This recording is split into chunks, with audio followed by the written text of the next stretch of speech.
हमने compound microscope का रे डायग्राम बनाना बताया था for least distance of district vision के लिए। मैं एक बार फिर से उसे बना रहा हूँ, रफली बना रहा हूँ। उसके लिए आपको पहले वाला देखना पड़ेगा।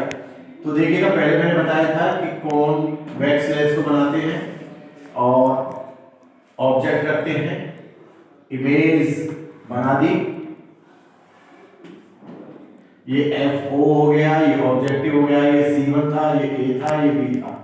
ये कल जो बनाया था, रे डायरेक्शन जरूरी है बनानी, और FE को इधर रख लेंगे और एक लेंस को बना लेंगे कॉन्वेक्स को, आईपीस लेंस है, ये बड़ा है।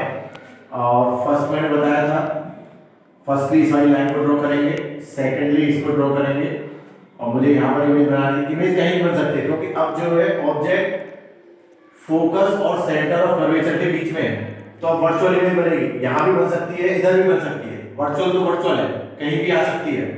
अब यहाँ पर मैंने इसको डिस्टेंस को बढ़ा दिया था, ये P था, और यहाँ हमने ये मिला दिया था, तो ये अल्फा बना था और ये बीटा बना था, और ये था A double dash B double dash. कल जो हमने बनाया था वो ये डायग्राम था। अब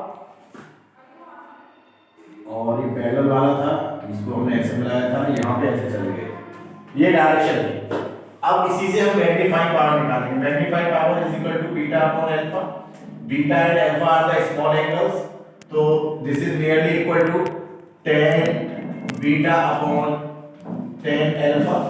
अब इस फिगर से यदि हम tan बीटा की डायरेक्शन निकालें, tan बीटा की वैल्यू बताइए कितनी आएगी।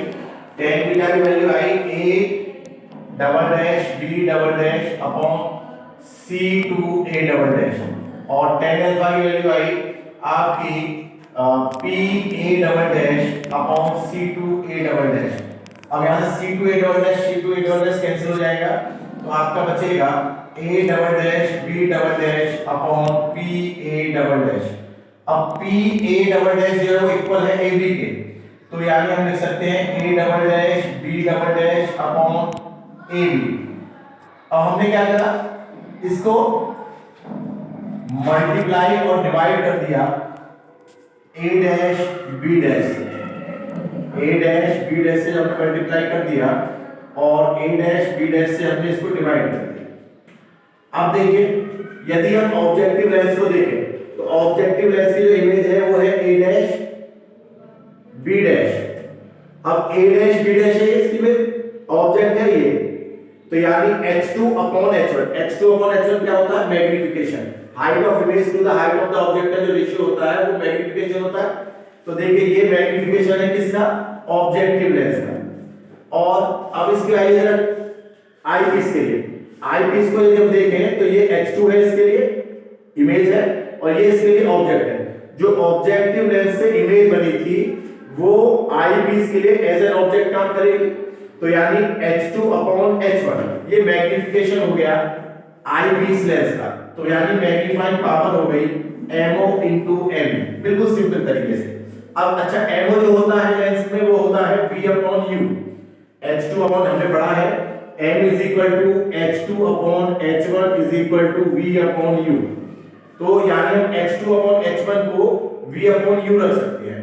तो देखिए इसका जो V है ऑब्जेक्टिव का VO अपॉन माइनस के U, और यदि हम मैग्निफिकेशन निकालें आईपीस का, इसको हम बिल्कुल ढक दे दो, सिंपल माइक्रोस्कोप है, ये सिंपल माइक्रोस्कोप है, और सिंपल माइक्रोस्कोप का जो फॉर्मूला होता है वो होता है 1 plus D upon F।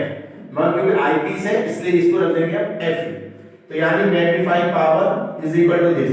Magnifying power negative होती नहीं, तो यानी हम ले लेंगे magnifying power is equal to VO upon mod of UO और 1 प्लस D अपॉन FE, ये इसकी हो गई मैग्नीफाइंग पावर। और यदि इसकी लेंथ निकालनी है तो लेंथ के लिए निकालने के लिए सीधा है, लेंथ मतलब लेंथ ऑफ द माइक्रोस्कोप यदि कहिए कंपाउंड का, तो आपको दोनों लेंस के बीच का डिस्टेंस निकालना है।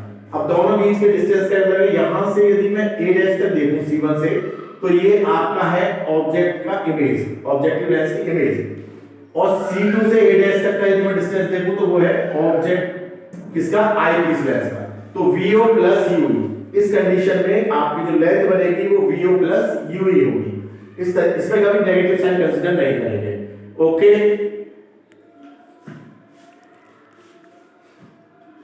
ठीक, थैंक यू।